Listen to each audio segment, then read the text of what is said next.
Hello everyone. I hope we are keeping safe and preparing for our prelims examination. In the continuation of the revision of NCERT, now I am picking up another chapter on economic activity, which is entitled Secondary Activities in NCERT, which talks about manufacturing industries, different types of manufacturing industries, what are the bases of their classification, and also what are the regulating factors that determines the location of these activities. Added to it, there are few important aspects which are though not mentioned in NCERT, make sense when we discuss such type of topics, is that we are presently experiencing or we are in the phase of fourth industrial revolution, that is essentially taking into account the technology driven industries. So we will be adding that also into our reference. There are certain map based information that we need to also be aware of in terms of map of world. I will not be insisting much on Indian industries location because I will be taking it separately altogether, and that makes more logical sense with our revision. So manufacturing industry, the secondary activities includes different types of value addition. We call it vertical integration. What is an essential fact that we can actually take into account is that in India, manufacturing is considered to be part and parcel of industries, as in India, industries includes not just manufacturing, but also electricity, construction and mining. And that is the reason in our country when we talk about 8 core sector industries, we are talking about mining, we are talking about electricity, and we also talk about construction, though not included among the 8 core sector industries. And one very important thing that has been there, with Niti Aayog considering including aluminium into the core sector industries, is also the updation that we can remind us of. And because our focus for this particular chapter is with the world geography, so I will not be taking much into consideration India. I will be more focusing on what is the general outlay of secondary activities and what are the categories for the same. Before I start with NCERT, we all are informed that the upcoming prelims examination have been delayed. The postponement have been announced, but the date on which it will be conducted is likely to appear few days from now. I'll advise all of you not to get into any sort of panic mode. Best thing that we can do right now is to prepare, revise, and that is what is advised. Simply sit, relax, revise. If you think that you are done with it, you can take slight gaps in between, but don't presume it to be something that has been delayed for very long. It will be coming in very short time gap change. So be there on your war footing. Don't get into the what is called rebooting mode or passive mode. That is not advisable. Yes, do take note of the changes. As I always say, we are in unprecedented difficult times, but whenever there is darker time, there is certain silver lining of opportunities that we have to see and we have to make it work for ourselves. So without wasting further time, I am beginning with secondary activities from NCERT 12th standard. Secondary activities, manufacturing. NCERT very clearly reads that manufacturing involves a full array of production from handicrafts to molding iron and steel and stamping out plastic toys to assembling delicate computer components or space vehicles. Basically, manufacturing, as I said in the beginning, is all about value addition. That I am somewhere processing any sort of raw material, and because I am processing, I am ensuring that there is increase in its market value. Whenever we talk about manufacturing, we are considering it to be related to the activity that does have availability of raw material, availability of market, apart from labor, capital, and of course entrepreneurship. We consider these to be the important regulators of manufacturing. Manufacturing may be done with modern power and machinery, or it may still be very primitive. Most of the third world countries still manufacture in literal sense of the term. It is difficult to present the full picture of all manufacturers in these countries. More emphasis is thus on the kind of industrial activities which involves less complicated systems of production. So when we talk about NCERT focus, it is somewhere talking about manufacturing from the perspective of classical times. Before I take it further, I want you to notice this diagram. Beginning from 17th century, when we had Industrial Revolution 1, it was mainly water and steam power with mechanization. So when we are talking about Industrial Revolution, and the focus area essentially was in Europe, it is today considered to be the first phase of Industrial Revolution. First phase of Industrial Revolution paved way to, so the following century, 18th century, we had Industrial Revolution 2. What is the fundamental difference? That there was the beginning of mass production, you can see it here, and there was the assembly line with electrical energy.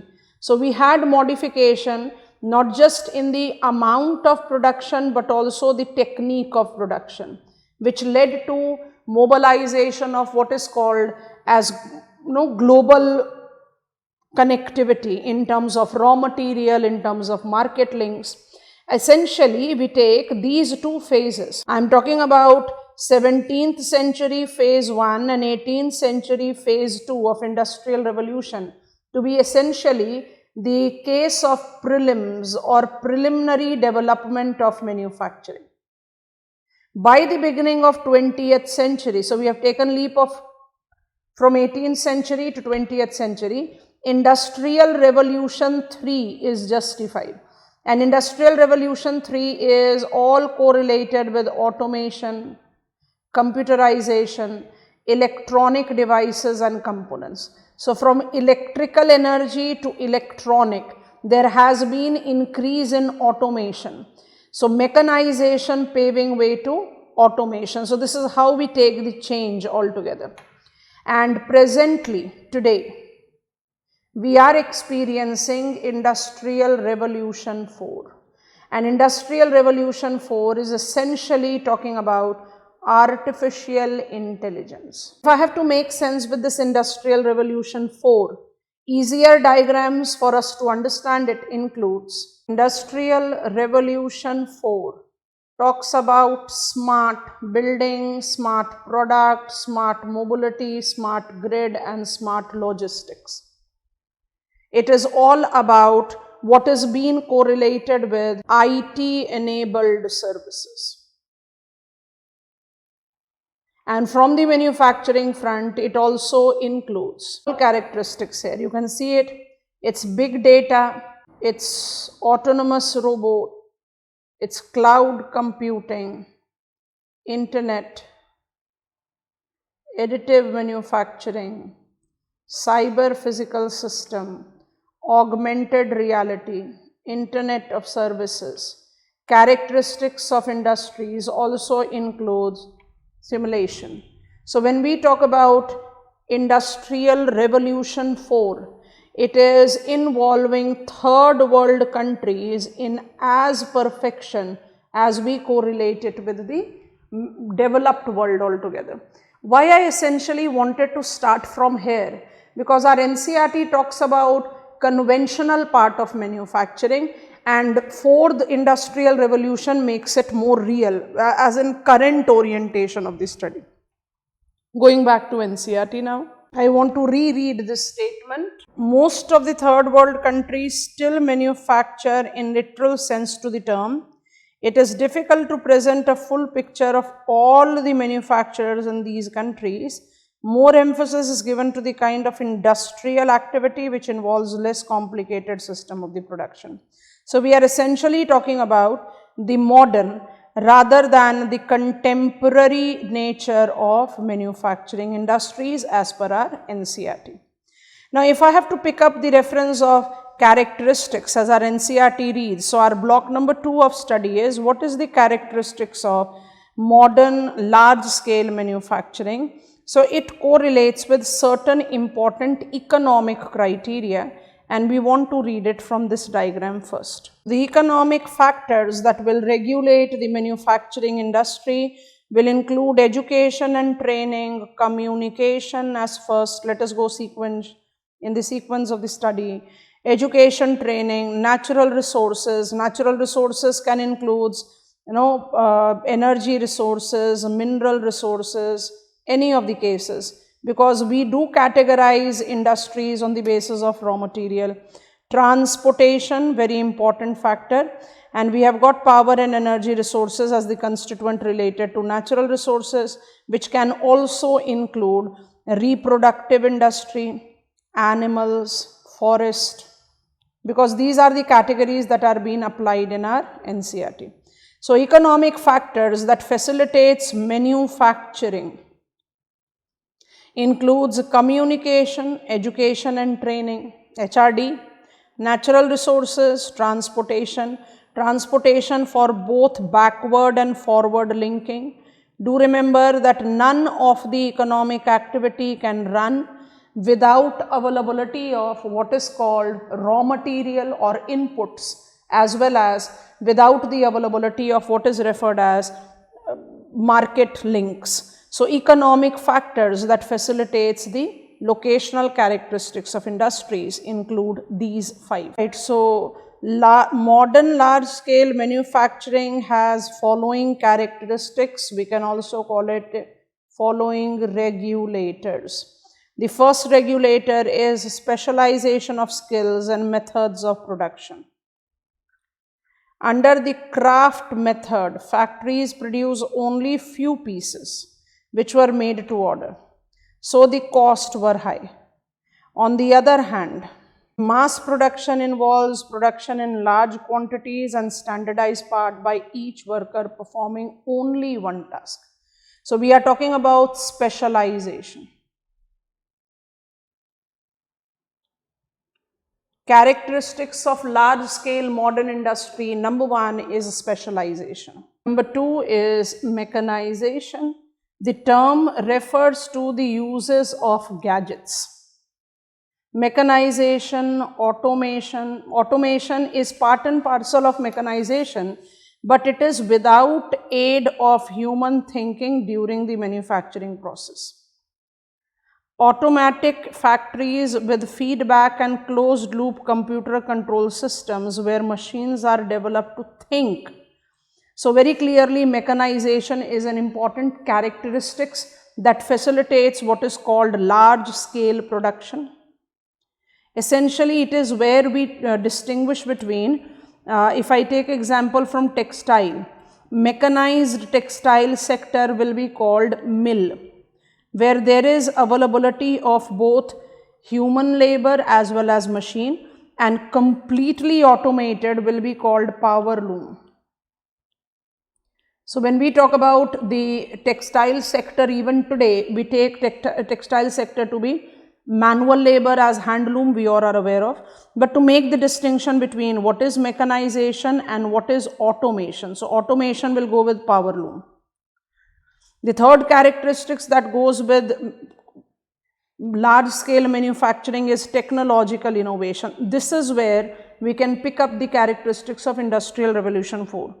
The technological innovation through research and development R&D strategies are an important aspect of modern manufacturing. It is in regards to quality control, eliminating waste, eliminating inefficiency, or you can take it as increasing efficiency and combating pollution, because we are aware of the fact that EIA restricts the possibility of the growth of industries if it is not in compliance to environmental protection. What are the characteristics or regulators of the modern manufacturing? Number 1 was skill, 2 mechanization, 3 technological innovation. The fourth characteristics is uneven geographic distribution, that will be talking about in details towards the end of this chapter. But we are aware of the fact that major concentration of modern manufacturing have flourished in very few places, which covers less than 10% of world's land area. And these nations have actually evolved as political and economic power. And we are essentially talking about industrial revolution till third generation. Because when we take the reference of Industrial Revolution 4, there has been substantive decentralization. Uneven distribution is factor number 4 or characteristics number 4. Characteristics number 5 is availability of market. Market means people who have demand for these goods and also have purchasing power. Remote areas inhabited by few people offer small market. That is the reason the developed regions of Europe, North America, Japan, Australia provide large global market as the purchasing power of people is high. We also have dense populated region of South and Southeast Asia. That is also the real market altogether as we take the reference of regulator of manufacture. 6 raw material, 7 labor supply, 8 energy, 9 transport communication, and 10 government policy. Let us take it like this. The first regulator that we have learned is availability of skill. Second factor that we have taken into account is mechanization. It includes automation also. I am not writing it. Number 3 that we take into account is technology. 4 is raw material. 5 is energy sources. 6 is supply of labor. 7 is availability of transport and communication. 8 is availability of market. 9 is incorporation of different government policies.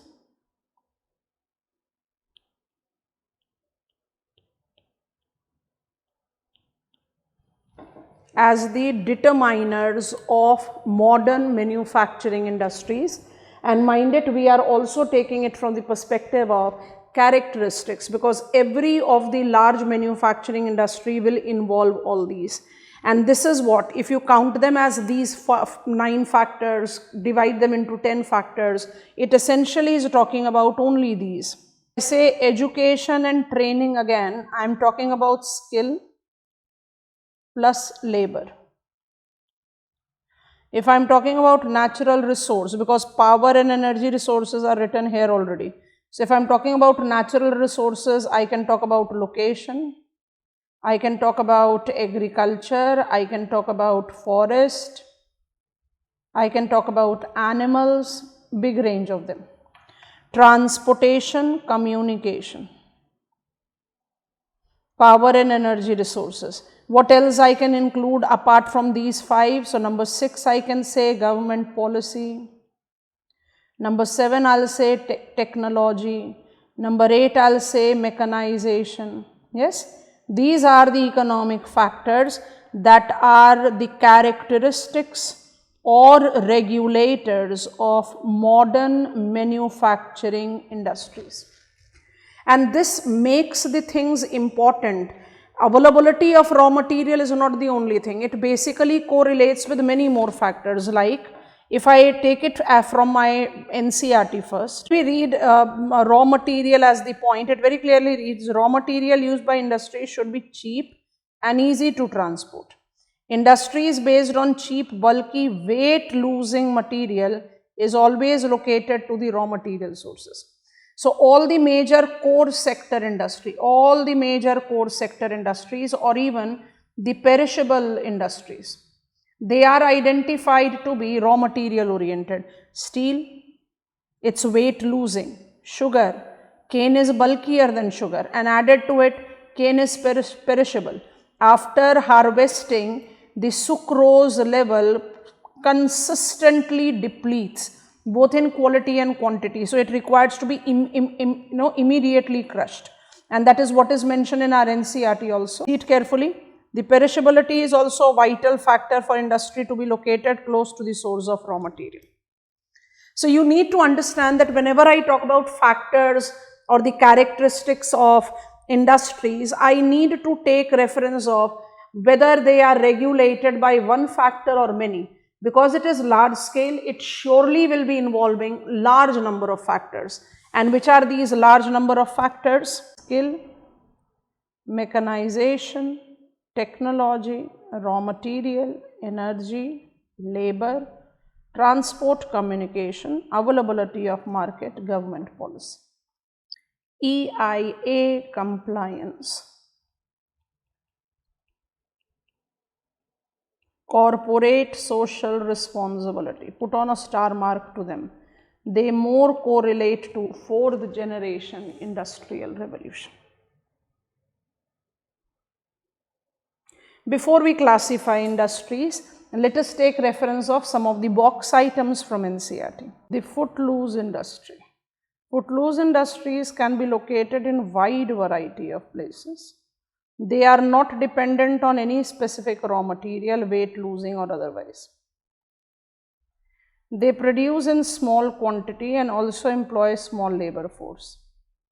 These are generally not polluting industry. The most important factor is availability of road network.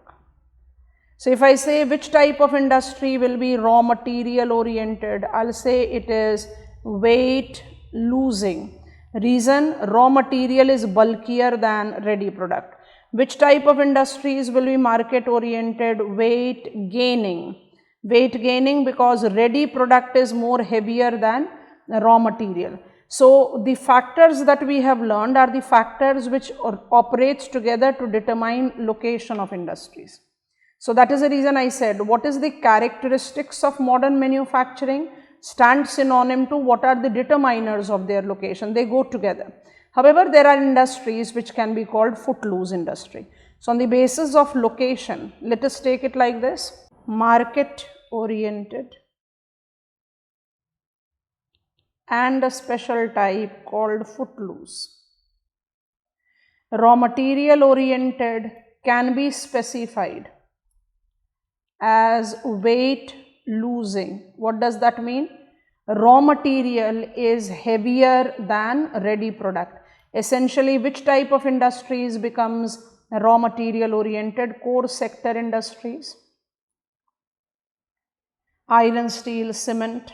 Also some agro based industry, like we talked about sugar, they can easily be in this category. What is market oriented? The industries that are weight gaining, as in the ready product is much more bulkier than the raw material, and we largely includes assemblage industry in this category.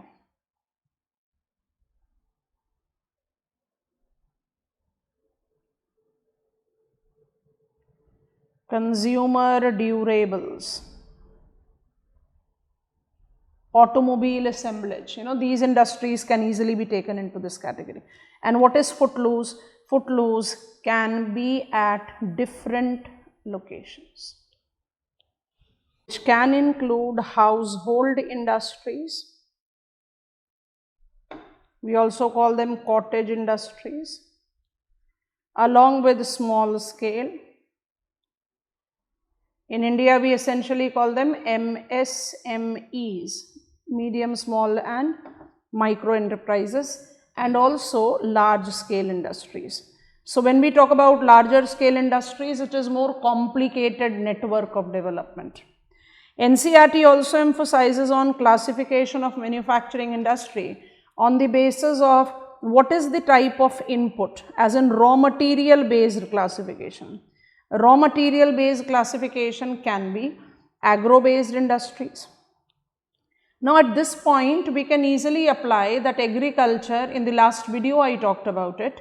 Agriculture includes aquaculture, livestock rearing and also silvipasture culture. So it can be that in reading agro based, I can take animal based industries, or I can take forest based industries to be in the same category. NCERT essentially mentions them separately, and it is also that input base can include mineral based, iron, steel, or it can be the chemical based, like we can have petrochemical industries based on crude oil.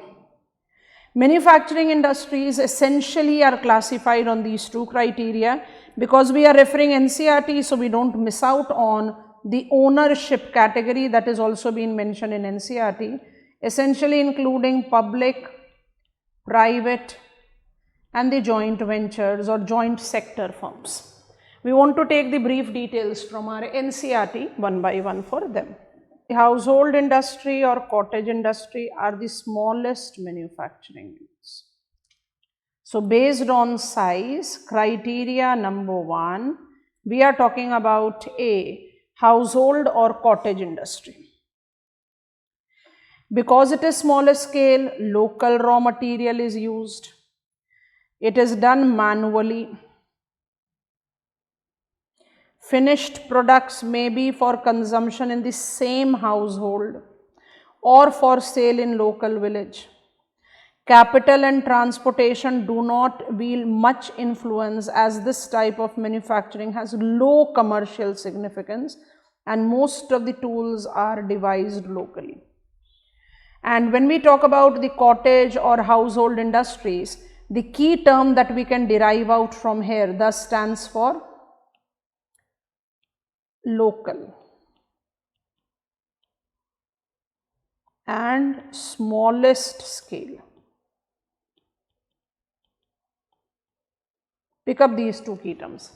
On the base of size, which type of industry, household industry or cottage industry is? It is smallest, and everything about it is local. Local raw material, local market, largely for self-consumption. This is how we take up the reference of household industries. So, this is paragraph 1 for household industry. Some common everyday products are produced in this sector: foodstuff, fabric, mats, containers, tool, furniture, shoes are the examples. Leatherwork, pottery, bricks from clays and stone. So, when we talk about some artifacts and crafts made out of bamboo, wood obtained locally from the forest. So, we are largely talking about essentially which category of the people? We are essentially talking about the traditional craftsmen or artisans. Household industry goes with small scale production, smallest scale production with largely self-consumption and local market or local raw material utilized. On the base of size, category B is a small scale manufacturing. This is distinguished from household industries with technique and place of manufacture. It uses local raw materials, simple power driven machine and semi-skilled labor. It provides employment and raises local purchasing power. Therefore, countries like China, India, Indonesia, Brazil have developed labor intensive small scale manufacturing in order to provide employment to their population.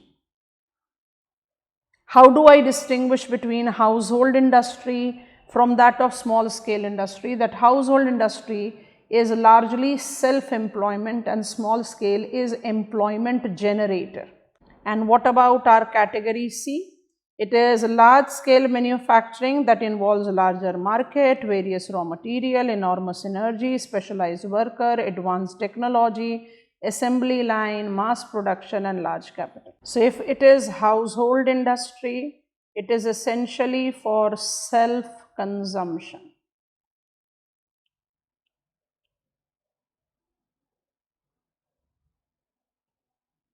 Self-employment,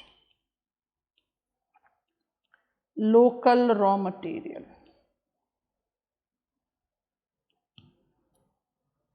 If it is small scale,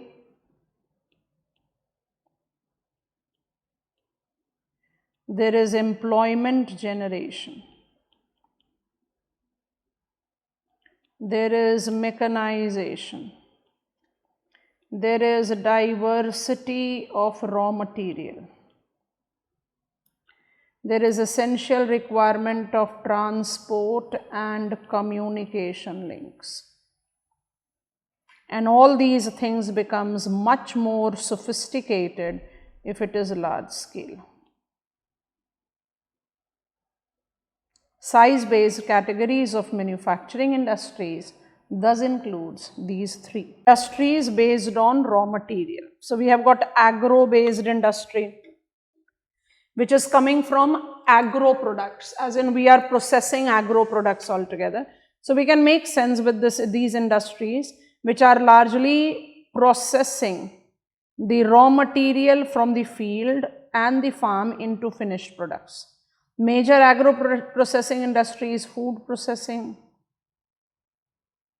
Apart from it, we can talk about textile. There is slight enlargement that has been given for food processing. Canning, producing cream, fruits processing, confectionery. These all are examples of agro-based industry. And as I said in the beginning, we have got a defined value addition. Then comes mineral-based industries, iron, steel, aluminium, jewelry, non-metallic cement, pottery, chemical-based industry, mineral oil, petroleum. So we can easily make, they are self-speaking names actually. If I have to talk about industries based on inputs, we are essentially talking about the industries that are based on agriculture, chemical or minerals. Before we proceed further, in agro-based industry, NCERT gives us an industrial category. The agri-business is a commercial farming on the industrial scale, often financed by business whose main interest lies outside agriculture, like large corporations in tea plantation business. Agri-business farms are mechanized, large in size, highly structured, reliant on chemicals and may be described as agro-factories. So when we talk about agriculture or agro-based industry, we essentially talk about agro-factories. And if you have heard the term, I am essentially talking about corporate farming.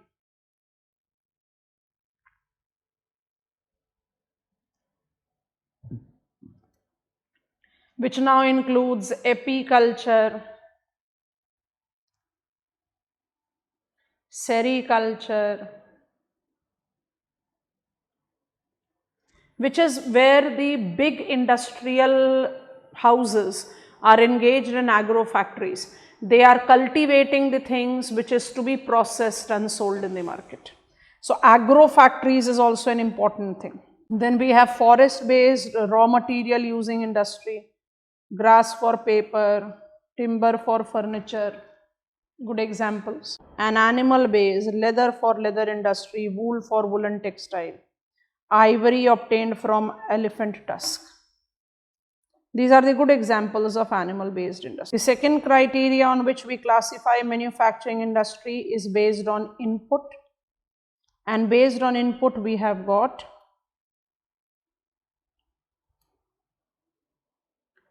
agro based, animal based, forest based, mineral based and chemical based industries.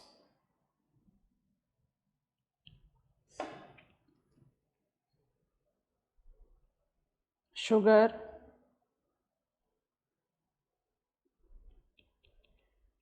food processing, which can easily include dairy processing also, but dairy processing will take me to animals. So animals we can take wool, animals we can take leather, forest we are taking paper,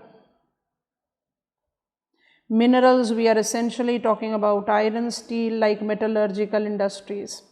We can also talk about industries that are smelting, aluminium industry. We also have got pottery industry, Petrochemicals are good examples of chemical industries. Manufacturing industries classified on the basis of size, and there is a small paragraph in NCERT which reads industry based on output or product. The raw material for such machines and tools is iron steel. When we talk about the reference of output based, you need to take the understanding of what is the eventual outcome. So, the industry whose product are used to make other goods by using them as raw material are basic industries. So, output based industries can be basic industries and consumer goods industries. Category cannot be an absolute one, I will just explain. The consumer goods industries produce goods which are consumed by consumers directly. So, when I say basic industry, say example from NCERT, I am talking about iron steel. The question is iron steel not consumed by individuals? We do have the consumption in terms of our individual commercial or residential spaces.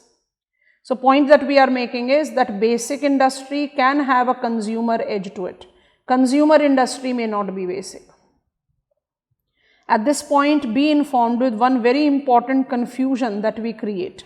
If manufacturing industries is classified on the basis of size and input, and now we have just mentioned output. Output based industries are categorized as basic and consumer.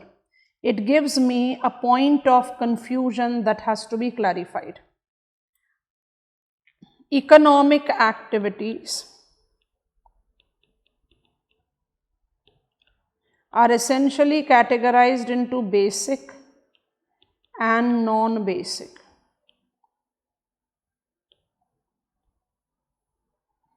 Now, here the use of the term basic and non-basic is very different from output based categorization of manufacturing industry. Please make sense with it. Basic is for export. Non-basic is for self-consumption.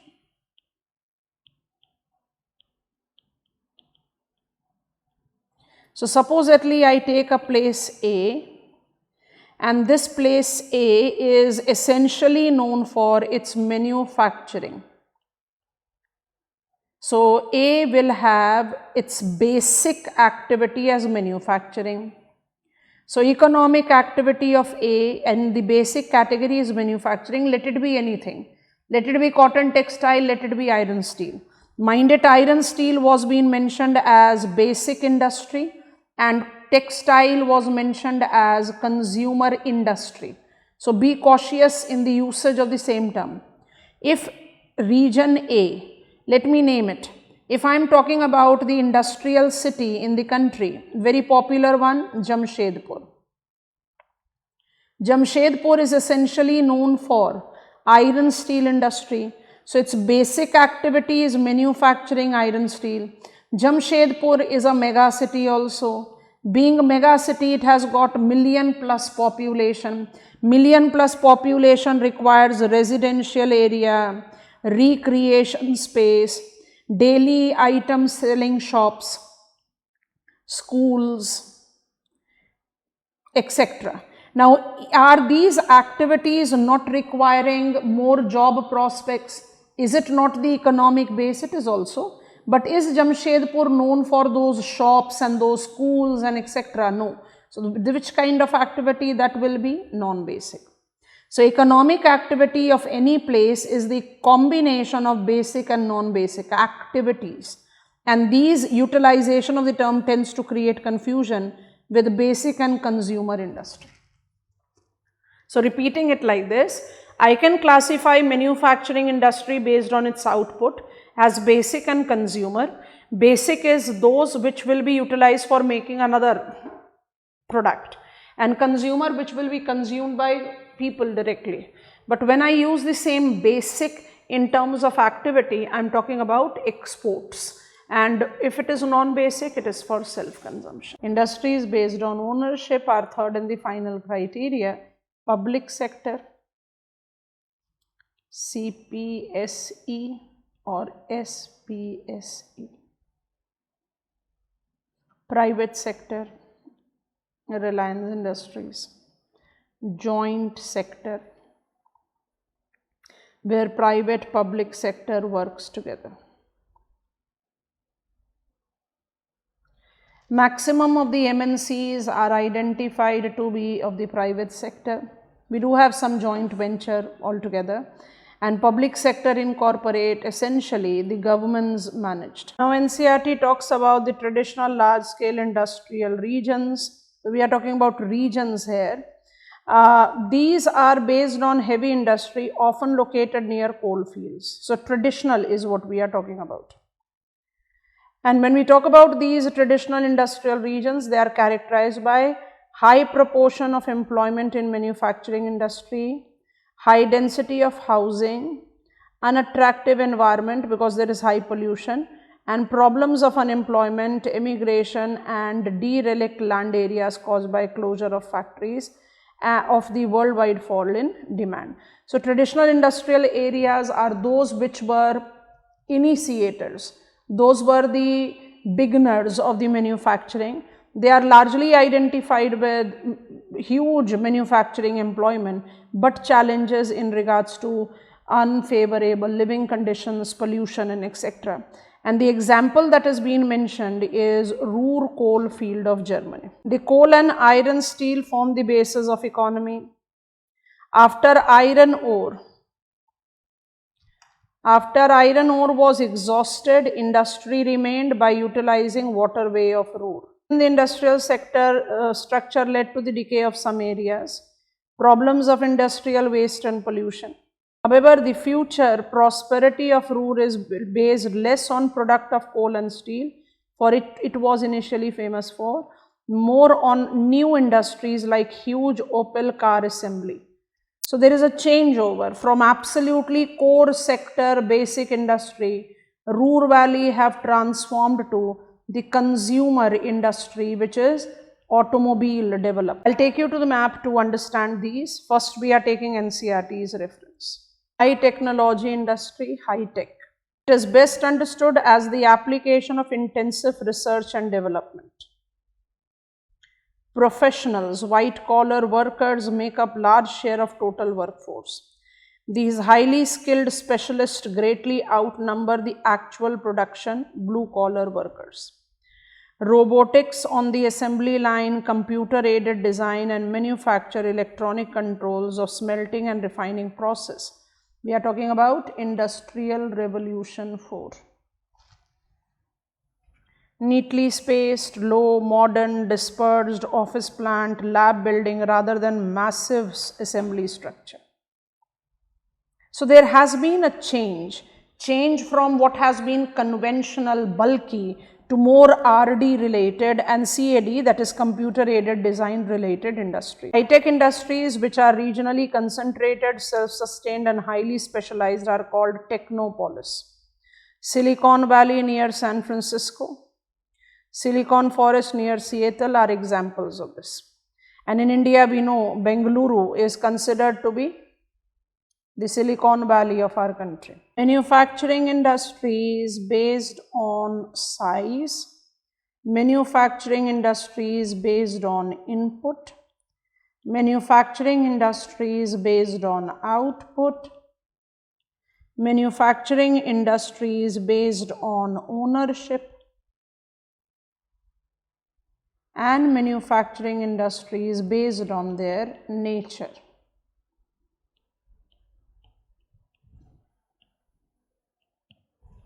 On the basis of size, you have got household, small scale and large scale. On the basis of input, you have got agro based, you have got chemical based, you have got metal based and of course forest and animals. Output, we have got basic industries and consumer industries. Ownership, I can have public, government owned, I can have private by the corporates, or I can have joint venture which can include both public and private. And on the basis of nature, I can have traditional,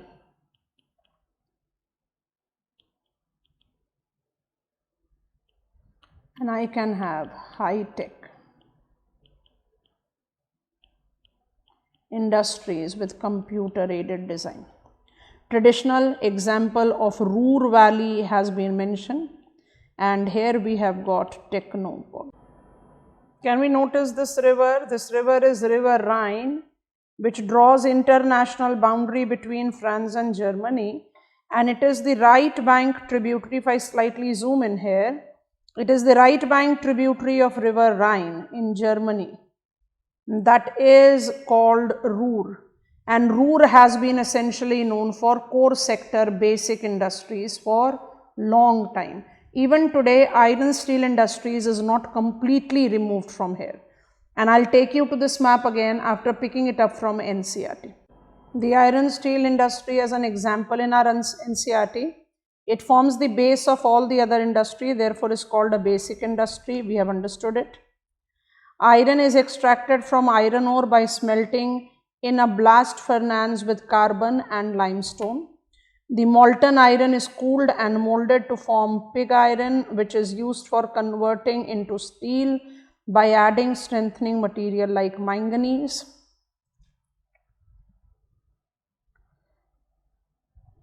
The large integrated iron steel industries are traditionally located near raw material. Reason is very evident: iron ore, coal, manganese and limestone, or at places where these could be brought easily, like near ports.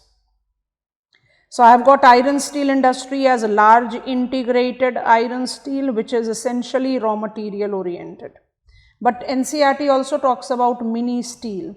Mini steel mills are more market oriented. Traditionally, most of the steel was produced at large integrated iron steel plant, but mini mills are more limited but is gaining ground. Limited because they just have got production of steel produced, and large integrated iron steel produces all the types. Distribution. I want to begin with, in USA, most production comes from north of Appalachian region, Pittsburgh, Great Lake region, Chicago, Gary, and Atlantic coast, Sparrow Point. The industry has also moved towards south states of Alabama. Pittsburgh area is now losing ground. It has now become the Rust Bowl of USA. Let us try to understand this first. So the traditional iron steel industries, if I have to pick it up from map of United States of America, it has been essentially in the Sparrow Point Peninsula right here, where we have got cities like Dover and Baltimore that has been the prominent conventional iron steel center. It's Lake Erie and Pittsburgh located here. This is Lake Michigan, and we have got location of Chicago here. These are the locations where we had conventional traditional iron steel center, wherein Pittsburgh has been till very recent time recognized as iron steel capital. However, now the industry have marked up its shift towards south, and when I take the centers like Birmingham, these are the states where we are talking about the development now, southern states, Alabama, where we are having the centers like Birmingham,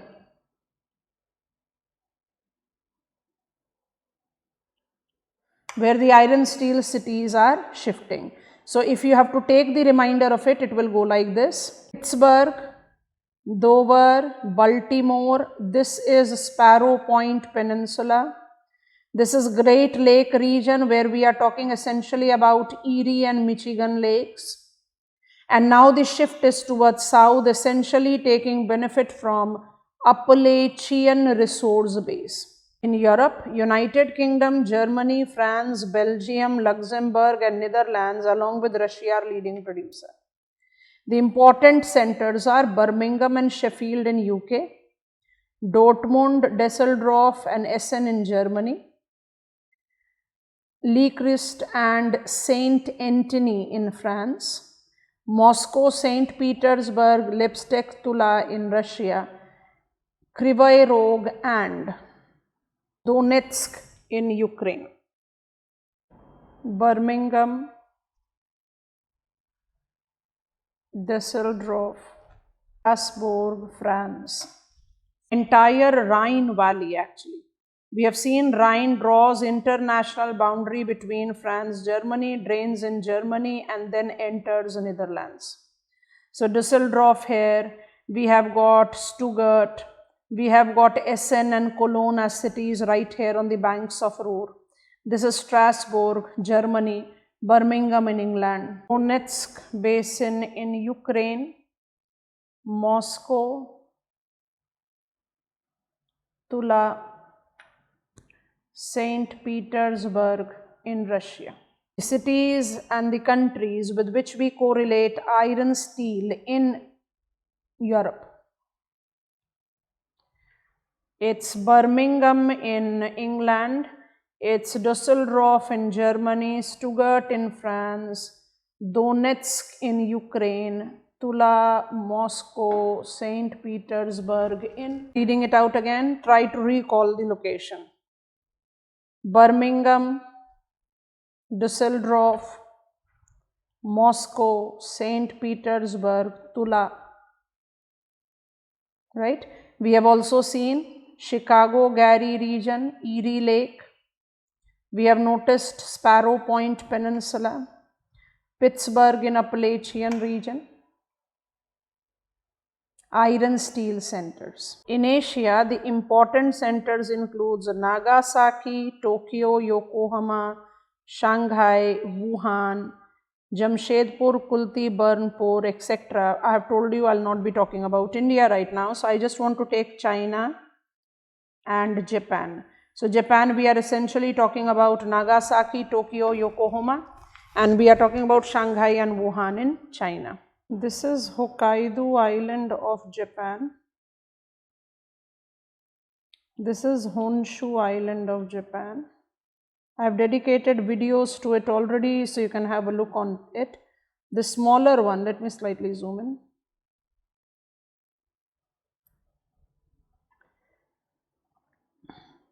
This is called Shikoku, and this one is Kyushu. Nagasaki is located in Kyushu Island, Tokyo, Yokohama, Kawasaki are in Honshu Island. And this is Changjiang River. The entire codes I am not tracing, I am just tracing it in the plains, which has got Shanghai and Wuhan. So iron steel cities that we can identify to be located in Asia includes Japan and China as an essential location, apart from of course India. It also mentions cotton textile. Cotton textile has three subsectors. I have talked about it: handloom, powerloom and mill sector. Handloom is labor intensive and provides employment to semi-skilled workers. It requires small capital investment.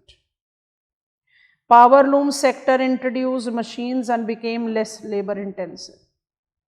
Cotton textile manufacturing requires good quality of cotton raw material. India, China, USA, Pakistan, Uzbekistan, Egypt produces more than half of world's raw cotton. The industry has to face a very stiff competition with synthetic fiber. Hence, it has now shown declining trend in many countries. Iron steel industries includes USA with Sparrow Point Peninsula, Great Lake, and also southern states, largely including Appalachian, Alabama. It is in Germany, it is in United Kingdom, it is in France, Russia, and Ukraine in Europe. We also see it in Japan, China.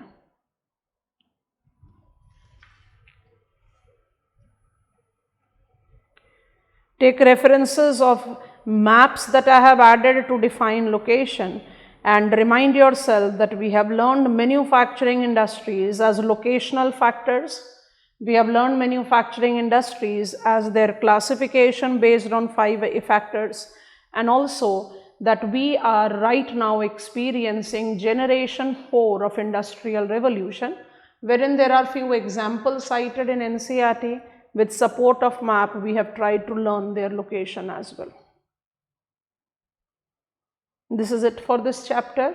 I have purposefully left Indian part. I will be taking it separately. Happy learning and all the very best to all of you.